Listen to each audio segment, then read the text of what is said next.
Bây giờ mình có một cái phôi sắt cũ, mình sẽ tiện chế bù lon lục giác, đầu lục giác nha các bạn cùng xem mình làm như thế nào nha.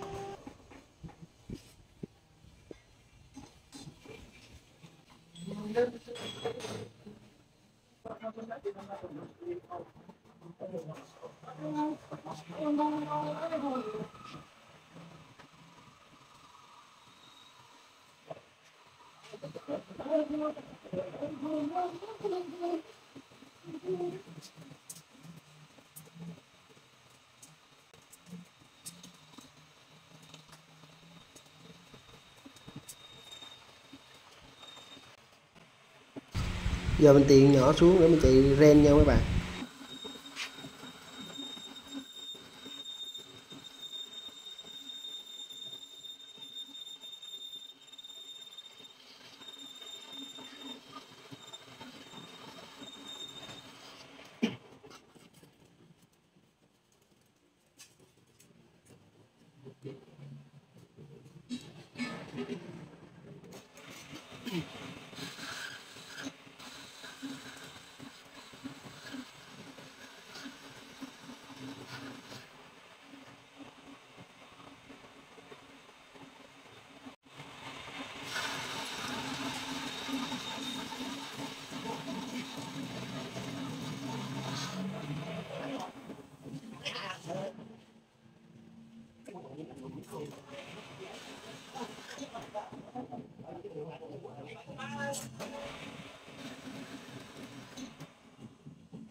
Giờ bắt đầu mình chạy ren nha mấy bạn. Các bạn cùng xem mình chạy ren nha.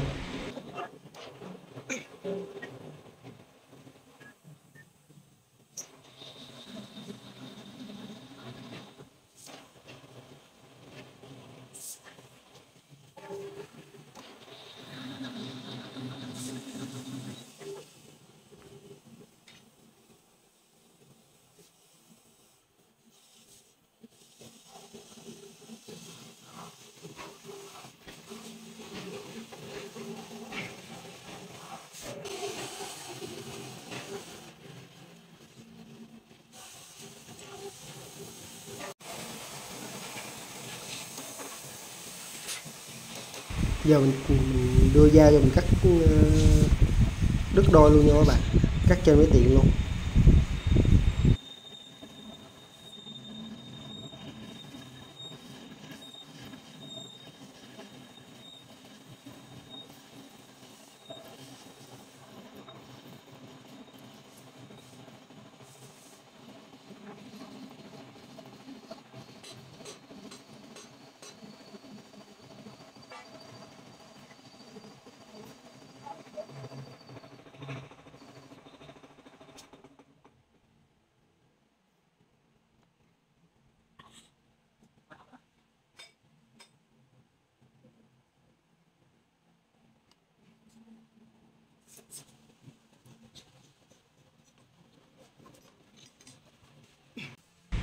Giờ mình chia với giữa mình tu vô để mình khon nha các bạn.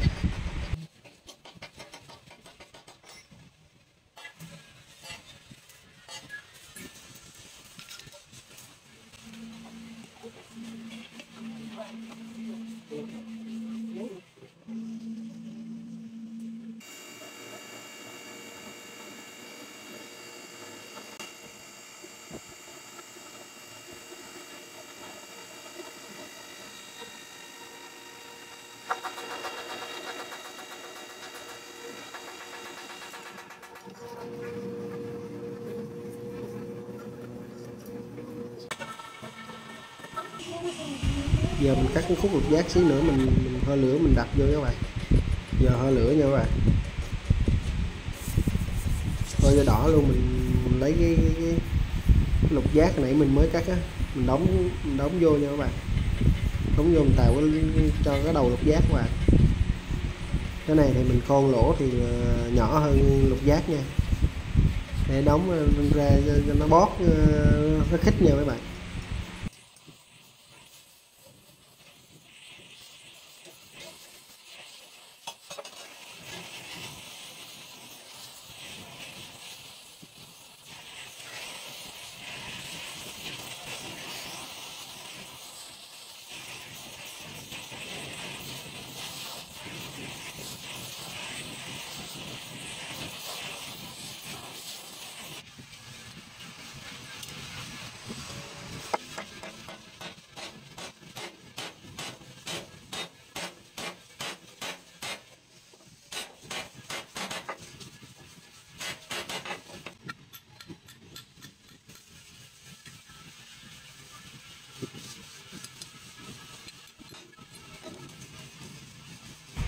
Đó, quá ok rồi các bạn.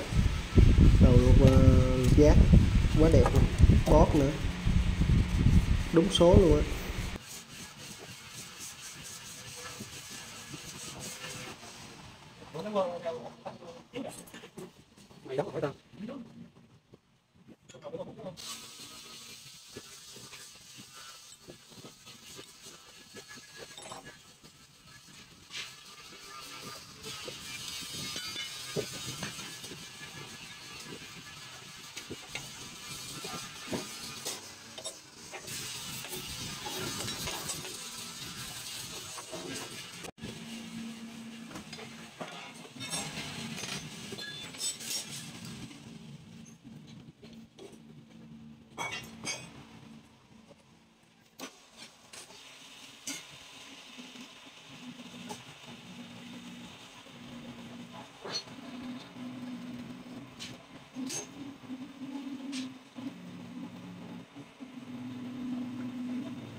Cùng xem nha. Giờ bắt đầu mình đem đi chui nha các bạn, chui cho nó cứng nha các bạn. Chui lại cho nó cứng.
Chi tiết làm bộ lô trên máy tiện như vậy nha các bạn, xong rồi nha các bạn, quá ok luôn nha các bạn, rút rồi nó bót đúng số luôn nha các bạn. Nhiều khi mình rã ra mà bị gãy một con mình đi mua không kịp hay là không có, mình làm đỡ không xài cũng được nha mấy bạn, quá ok luôn. Bây giờ đây cũng xin kết thúc nha mấy bạn. Các bạn thấy hay cho một like, một chia sẻ, một bình luận nha, thì nhớ đăng ký theo dõi mình thường xuyên nha. Chào tạm biệt các bạn nha, hẹn gặp lại sau nha, bye bye.